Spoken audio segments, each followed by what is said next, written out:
We used to walk everywhere when I was younger, just like I'm sure many of you did before so many cars started filling up the streets. We used to kick a ball around the street, ride our bikes up and down the block, and just about everything we found on the sidewalk seemed interesting and worthy of talking about for weeks. This is a story of how Eddie and I found a dollhouse back when we were kids. When he first saw it by the dumpster, we couldn't believe it. It was inside of a box of one of those big computer monitors that people had back in the day, and we thought we would instead be finding some of that awesome styrofoam packaging that normally stays in. We used them to fight with each other, making those loud thunder sounds as they crash into each other. Eventually, they'd break, leaving us with a bunch of little pieces to pick up, but it was all worth it. So when we saw the box, of course we ran up to it and opened it up. Instead, we found a dark, scratchy sheet, the roof of a house with heavy blue walls. The thing looked brand new. Eddie's little sister would love it, and Eddie was a very good brother to her, always bringing her things and saving half of his snacks to bring home to share with her. So of course I knew what Eddie's first words would be. For Mary. We really tried to take it out of the box right then and there, but the thing was seriously heavy, and we decided instead to drag the box all the way down the sidewalk about 2 apartment complexes down, into the entrance of Eddie's tiny backyard of his apartment. Of course, the box was noisy, and Eddie's mom came out wiping her hands with a dish towel, asking what we were doing just as we opened the door. Eddie's mom was not surprised, not happy, and not angry, just kind of stared at it and asked us to clean it outside.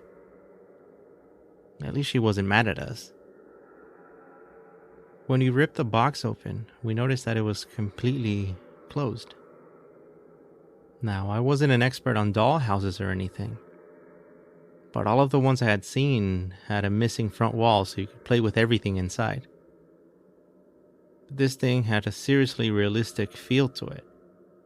Cloth furniture, wooden dining table, tiny pillows. The whole thing. As I looked through the front window, all the way deep into the staircase, I noticed something for the first time. A doll, standing quietly on where the stairs bend, facing the corner. The first thing I wondered was how everything was still intact and how she was upright. But Eddie quickly scared that thought away when he yelled for his sister. She seemed excited about it when we took it up to her room, but I didn't really know how she would even play with it. Maybe the front door opened up and she could stick her hand in? I don't really know. But it was around dinner time and I knew I had to get back to my own home, so I said bye to Eddie and walked home. The next day at school, Eddie told me that his sister saw the doll move. He told a few of our other friends and the story quickly spread. It seemed like the whole school knew about it, and even I felt a little bit cooler knowing that I had been with Eddie when we found it. Some of the other kids also wanted to go look for doll houses, so they asked us where the dumpster was and everything. Thinking back on it, it was a little dumb. But hey, we were kids and a lot of things made sense to us back then. But Eddie's sister really was afraid of the house. Or better put, afraid of the doll inside the house. When I went over to Eddie's that night, I wanted to look at it. Eddie's dad had taken the house outside to the yard. From what Eddie told me, his sister was so scared that she was shaking and refused to eat or speak to anybody. His mom tried to tell me that everything was okay and not to worry about things. But his sister did not look alright. She was sitting quietly by the couch, something completely unusual of her. Sitting quietly, I mean. She would usually talk like a parrot or jump around on the couch cushions or something. But not tonight. She would occasionally look over to me without turning her head and then back down, lost in her own thoughts. I wanted to look at the dollhouse once again, but even then I remember knowing that it was probably not the best time to walk up to it, even though I could see it through the glass doors to the small backyard garden area. The room was uncomfortable, and Eddie didn't seem to want to turn on the TV to play Nintendo. So we just sat there until I said that I had to go. Mom asked me to ask you to ask your mom if you can take the house. Maybe she knows somebody who wants it, Eddie asked. Even though I knew that the doll inside didn't move and that it was probably nothing, I was still creeped out by it. I'm not gonna lie. The idea of a doll moving around in there is a completely different thing to a 10-year-old kid. I'll just take it, I guess, I told Eddie. Can we put it in the box? It was all torn up, but if we got the house inside of it, I could easily drag it by the flaps down the sidewalk. I can help you, Eddie said. We pushed it to the box and opened up the door to the driveway. I'll see you tomorrow, man, I said as I took back steps, dragging along the flap of the box. It seemed lighter this time. The sun was setting and the wind was making the sweat on my forehead feel cold when I saw my apartment complex up ahead. These places were nothing fancy, by the way. They had broken gates and the dumpsters always smelled like pee. But it was a street I grew up on and felt safe by myself. Safe except for this time. It was soft at first, the laughter coming from the box. I pulled away one of the walls of the box right away as I caught a glimpse of the doll standing against the tiny window. A chill ran through me as I saw it take a step back and fall to the floor. Then I froze. The laughter came back. I couldn't believe what was happening. I leaned a little closer to try to grab the flap of the box again, but I could see the doll's hair through the window, coming closer and closer to it. I stood there watching, feeling completely numb. That's when she stood back up. They say that as little kids, we see what we want to see. And I don't know why I would ever want to see what I saw. But I left that box right on the sidewalk and ran as fast as I could back to my house. It was gone the next morning.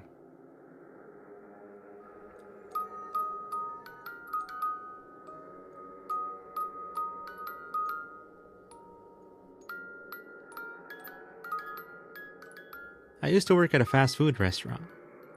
Not a well-known one, but we sold deep-fried stuff like fries and corn dogs, and we'd get most of our customers after school. I had just started at community college, so extra money was good. But the hours I had to work were terrible. Late at night, we'd get literally no customers, except for maybe a few cars on the drive-thru. And even then, they would only ask for a burger and fries, and would cheap out and not order a drink. Something that my manager kept track of religiously. After every car, he'd stop by and ask how many sodas I had sold. It was annoying. During my breaks, instead of going outside in the dark parking lot, I'd choose to hang out in the dining area until the alarm I had set on my phone went off, telling me to go back to work. Whenever I had to work late nights, it would normally be just myself, a cook, and one of the shift leaders. If things were really slow, like extra slow, it would be me and the shift leader who also dumped things in the fryer. It was relaxing sometimes, I'll admit. We'd have interesting talks about school, life, and royal screw-ups in life. But the thing that I liked the most was listening to stories about the freezer.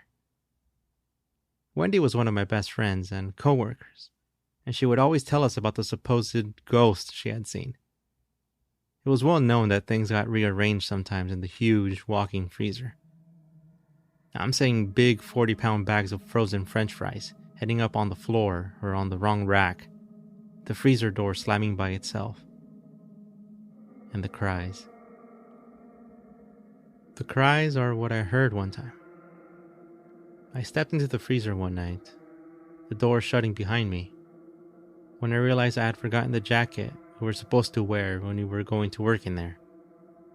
So I U-turned back around and opened the door when I heard someone crying behind me.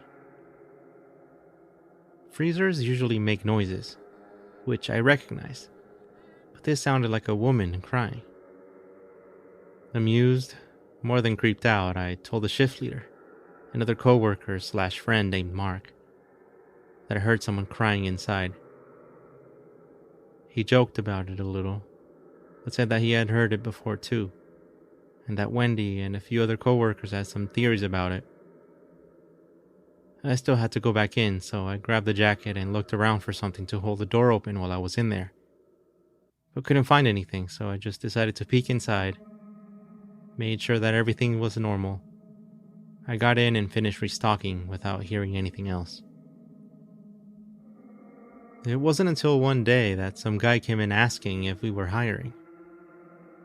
We have a stack of empty application sheets by the counter that we're supposed to give people who ask for one. But we were out and the manager had to go print some more. And while we were waiting, the guy looked at me, a complete stranger, and said, "Has anyone told you what happened here?" I was a little confused as to why he was grinning, and he was about to tell me when the manager came out with a new application sheet and handed it to him. They talked about schedules and stuff while I awkwardly stood there looking at both of them until I just went back to my station by the soda fountain. "See you later, man," the guy said as he walked away. I asked the manager about what the guy had said, but he quickly changed the topic. We all wondered what that guy had meant, but he was never hired and none of us ever found out.